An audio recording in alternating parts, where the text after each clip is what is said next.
नमस्कार।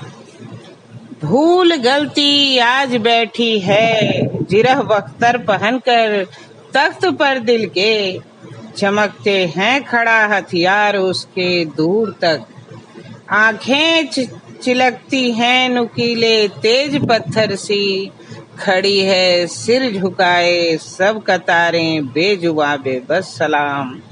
सलाम में अनगिनत खंभों व मेहराबों थमे दरबारे आम में। कल मैंने मुक्तिबोध की संरचना शिल्प परिचर्चा शुरू की थी। उपयुक्त कविता जो उन्हीं की सर्जना है, आद्य बिंब का ज्वलंत उदाहरण है।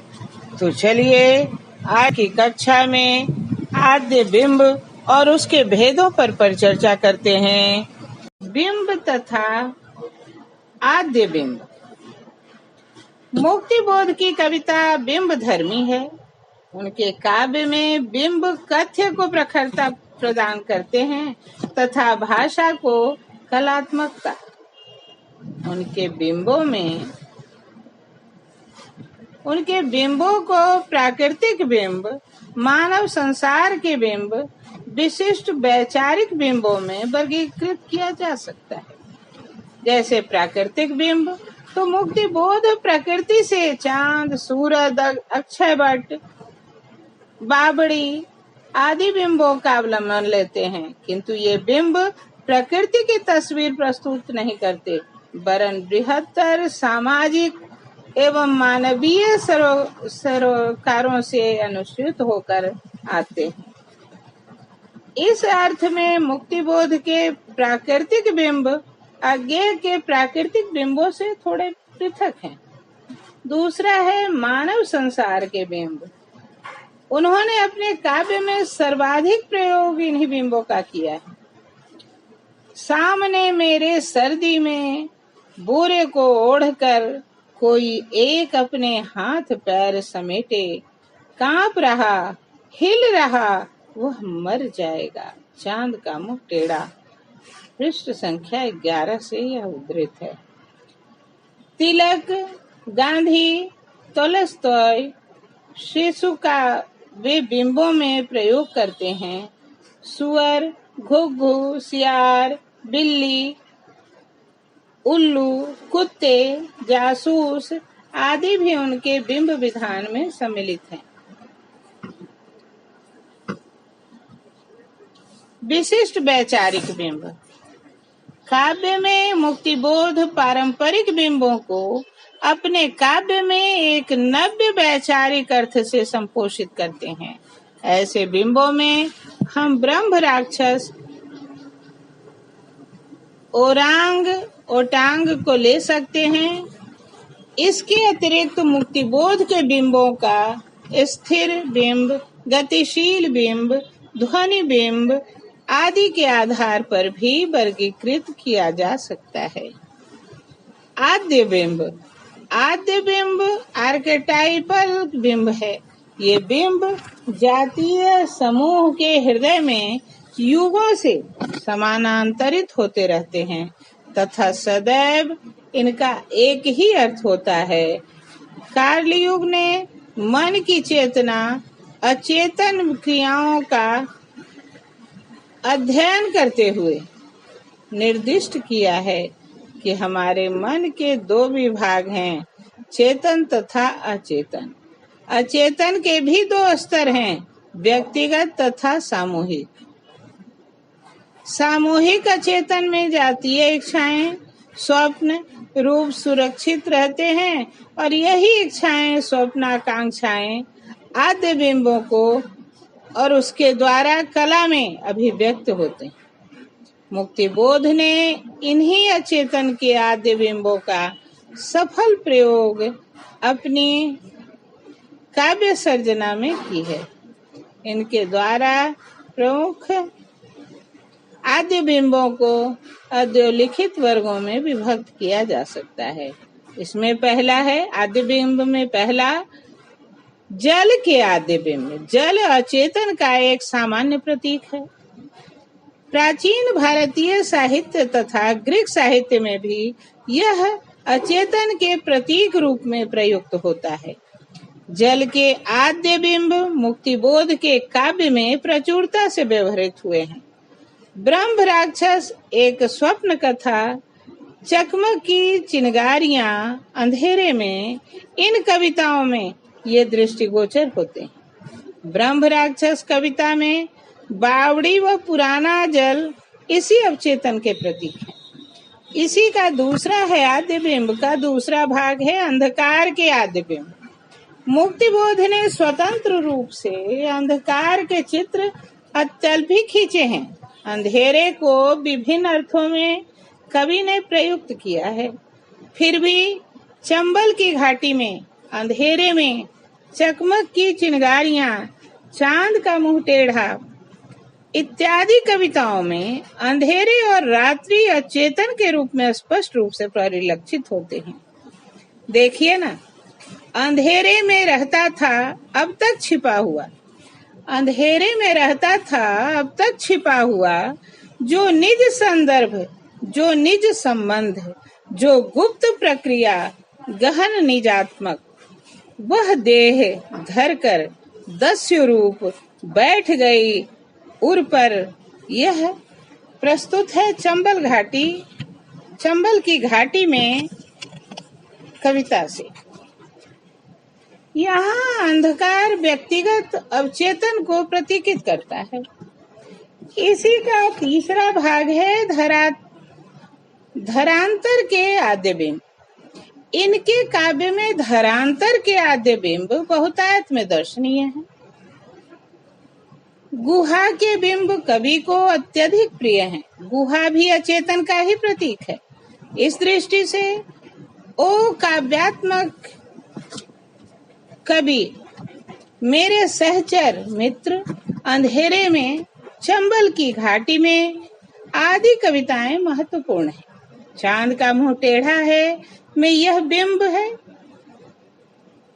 क्रौंच की गुहाओं का मुंह खोले, शक्ति के पहाड़ दहाड़ते हैं। यहाँ कवि ने जिस शक्ति का बिंब प्रस्तुत किया है उसका स्रोत अवचेतन चित्र ही है। इस बिंब की तुलना अंधेरे में के अधोलिखित बिंब से की जा सकती है। वृक्षों के अंधेरे में छिपी हुई किसी एक तिलिस्मी खोह का शिला द्वार खुलता है धड़ से। दोनों बिंबों में गुहा द्वार अकस्मात ही खुलता है। कवि यह व्यंजना करना चाहता है कि अंतर गुहा का द्वार अनायास खुलता है। यह आयास नहीं खुलता, कारण अचेतन पूर्णतया स्वायत्त है। इसी का चौथा आधार है धरा के आद्य बिंब। मुक्ति बोध के काव्य में धरा के आद्य बिंब भी पर्याप्त हैं। इनमें धरती, नगर, गांव, वृक्ष, जंगल, झाड़ियां आदि विशेष महत्वपूर्ण हैं। धरती अचेतन को संकेतित करता है और काव्यात्मक फणिधर में गांव अचेतन के सृजनात्मक पक्ष का प्रतीक है। निष्कर्षतया मुक्तिबोध के काव्य में अचेतन के आद्य बिंब विपुल संख्या में परिलक्षित होते हैं।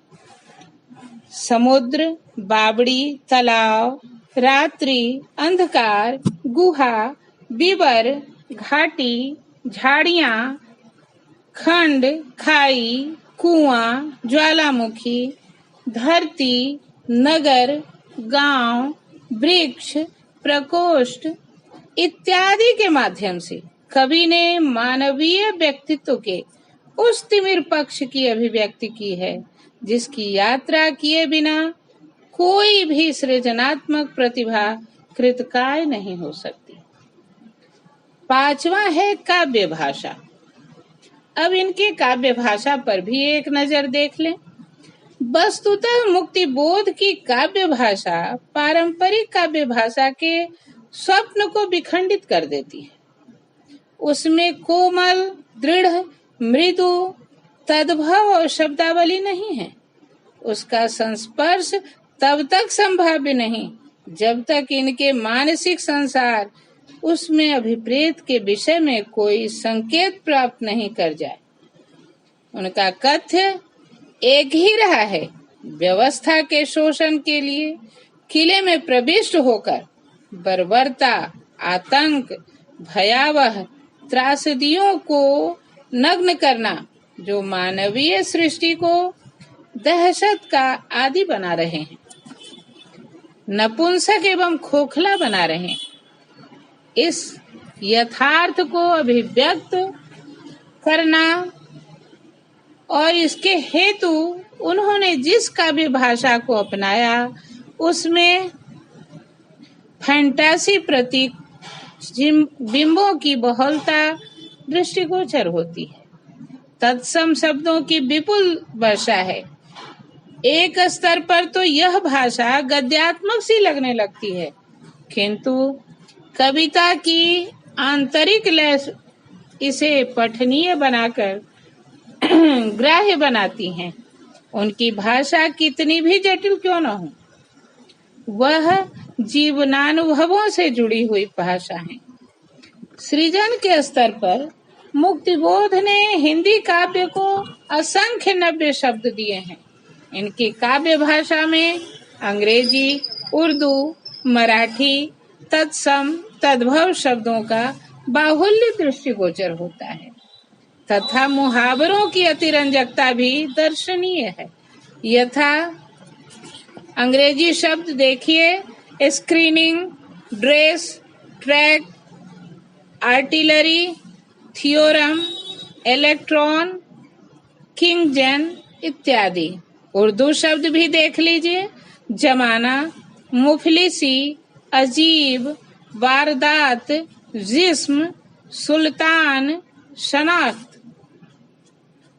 मराठी शब्द भी हैं, नक्शीदार, नक्शे, बास, हकात, दिया, गजर, कंदिल, पूर इत्यादि। तत्सम शब्द भी हैं पर्याप्त मात्रा में, अस्मस्त, आगमस्यति, प्रभा, जात वेदस, प्राक्तन, आत्मचेतस, उद्भ्रांत, रुधिर, स्नात, मंत्रोच्चार और प्रकोष्ठ। अब तद्भव शब्दों की भी भरमार है।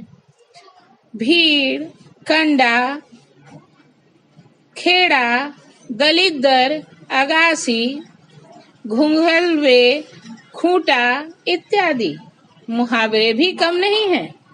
अपना गणित करना, मछलियां फंसाना, दिल की बस्ती उजाड़ना, मूठ मारना, केचुली उतारना, ईसा के पंख झड़ना और नक्शा में रंग भरना इत्यादि। निष्कर्षतया मुक्तिबोध की भाषा अनगढ़ बेडौल अवश्य प्रतीत होती है, किंतु प्राणवत्ता, तेवर एवं विशिष्ट अर्थवत्ता उसे व्यंजक और विशिष्ट बना देती है। ललित न होने के कारण वह भयानक यथार्थ को अभिव्यक्ति प्रदान करने में सक्षम हुई है। मुक्तिबोध वस्तुतः भाषा का चयन नहीं वरन सृजन करते हैं। अस्तु भाषा का यह अन्वेषण उनके लिए जीवनान्वेषी है। तो आज की कक्षा थोड़ी लंबी हो गई, लेकिन आज मैं यहीं समाप्त करती हूँ। कल पुनः नए विषयों से हम लोग रूबरू होंगे। आशा है मेरी कक्षा से आप भली भांति संतुष्ट हुए होंगे। तो देर किस बात की, अपनी प्रतिक्रिया हमें देते रहें और चैनल को भी सब्सक्राइब करें, जिससे कि समय समय पर हमारे नए विषयों से आप रूबरू होते रहें। तो धन्यवाद।